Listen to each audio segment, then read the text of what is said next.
is going on, everybody? Welcome to Switchblade TV. Johnny Switchblade here once again. And today we're going to talk about passing the real estate test in 2024. So stay tuned.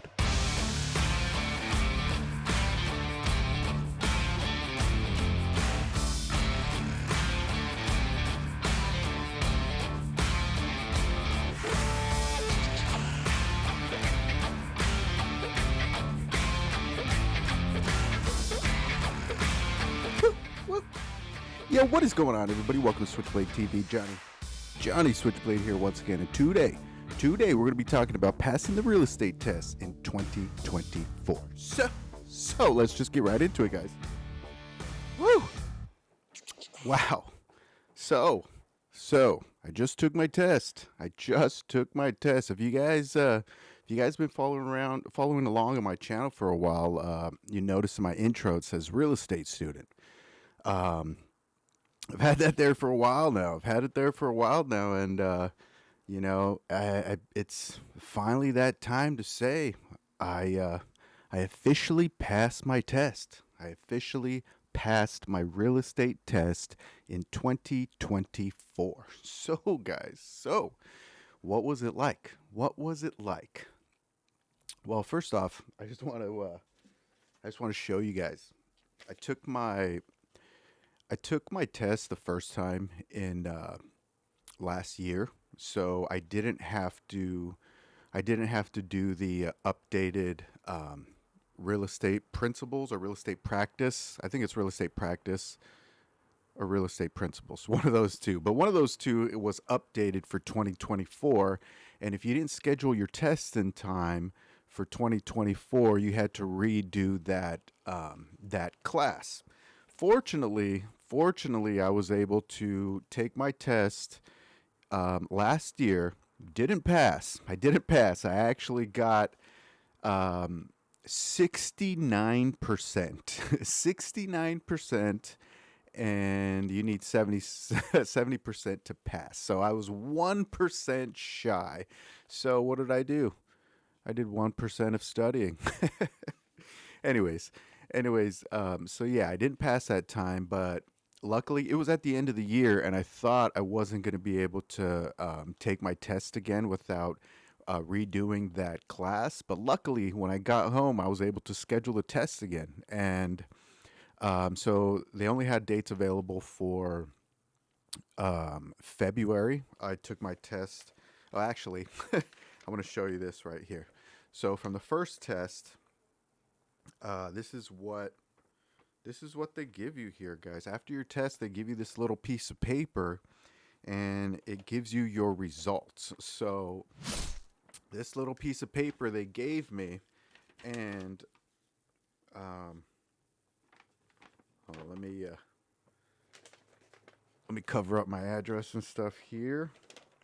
But I'm gonna show you guys. What this paper looks like. So.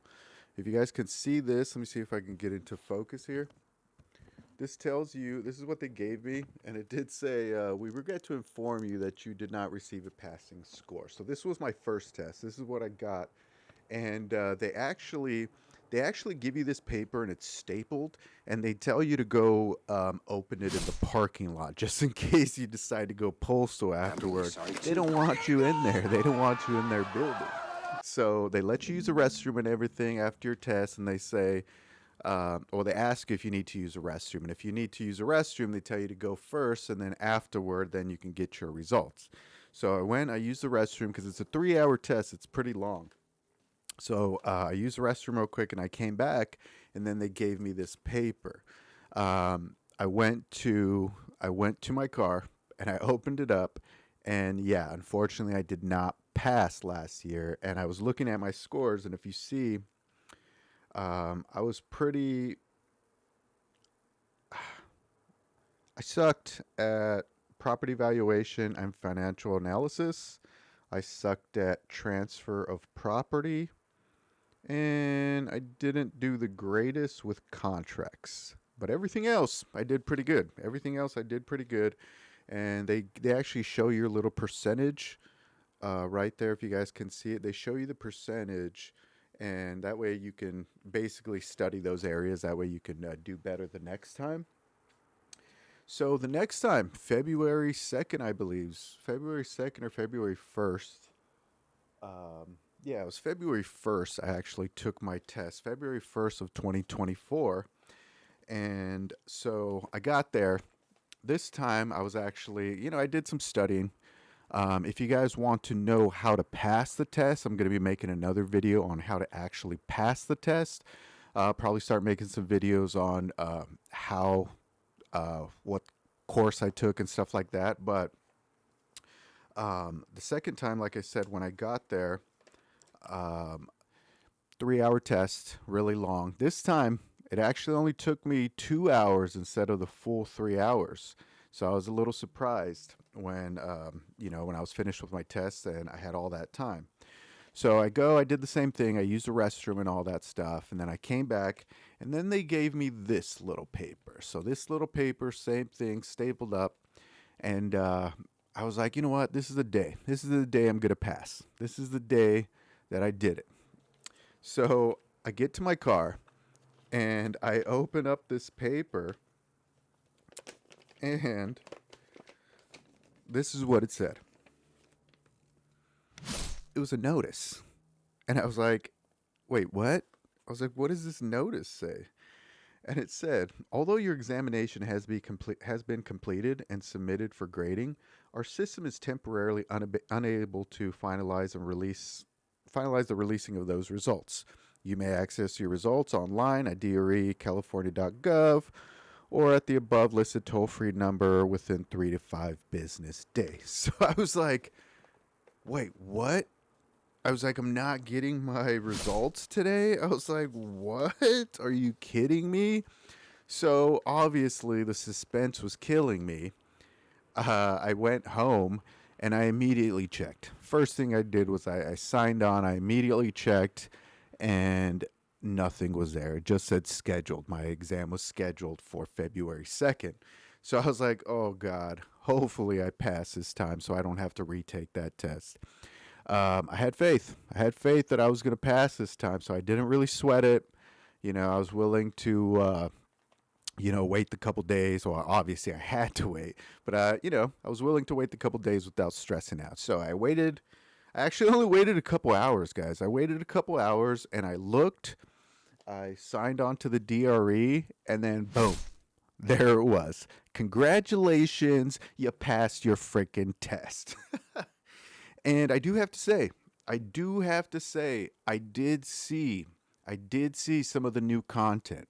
I saw some of the new content on there, and I believe it has to do with changing which departments run what. I believe they consolidated some departments recently. So instead of like the department, I think it's like HUD. Instead of HUD, it's like the Department of Business, Transportation, and Housing now, something like that. So those were pretty different. They were kind of blatantly obvious which ones were different, which questions were different, because I had never seen that before. So yeah, I was tripping out when I took the test. When I seen those questions, I was like, oh man, hopefully I don't. Hopefully I still pass my test with these new questions coming out. But fortunately, it wasn't that many. There wasn't that many. I think noticeably, I think I only seen like 2 or 3 relating to that area. But other than that, it was really similar to my previous test. So where am I at now? So when you take your test, you're actually given 2 options. What you can do is you can pay the full amount of, I think it's like $300-400 or something like that, to pay for your exam and to pay for your license at the same time, so that you don't have to wait once you pass your test. I wasn't really feeling too confident because I gotta admit I didn't study that much, and I wasn't feeling too confident. So when I actually scheduled my test the first time, like a few months ago, I only paid for the actual test. I didn't pay for the actual real estate license together. I just paid for the exam, and I just hoped for the best. So now, All I have to do now is I went online and said, "Oh, you passed or whatever," and then it gives you the option to download the application. So I downloaded the application. You have to fill that out. Once you fill it out, it does say there if you want a working status or a non-working status. And apparently if you want a working status, you need a sponsoring broker. So you kind of have to look around, go find your sponsoring broker first, see who you're going to work for first, fill out their information, and then you can submit your application with a working status. So that's where I'm at right now. I'm kind of in the middle of what to do. Because I'm in the process of looking for a brokerage, but I'm debating if I should just send in my application and without the brokerage information, and then just get my license in a non-working status. But I don't want to prolong. I really don't want to prolong this because I actually want to hurry up and get to work. So what am I going to do now? I don't know, guys. I don't know what I'm going to do now. But if you're interested in following along, like I said, I'm going to be making these videos pretty soon. So look out for those. If you guys are new here, my name is Johnny Switchblade. Sorry, there's a bunch of ambulances passing by. I live by a hospital. But my name is Johnny Switchblade. I am a crypto YouTuber. That is what my channel consists of. It is all about crypto and investing in crypto for beginners and for intermediate investing. So if that's something you're interested in, check me out, guys. Check me out. Also, if you're just into real estate and that's all you're into, I'm actually going to be doing a lot more on real estate because that's where I'm going to be. So with crypto and real estate investing, probably do some business videos as well because I am a business owner. I run multiple businesses.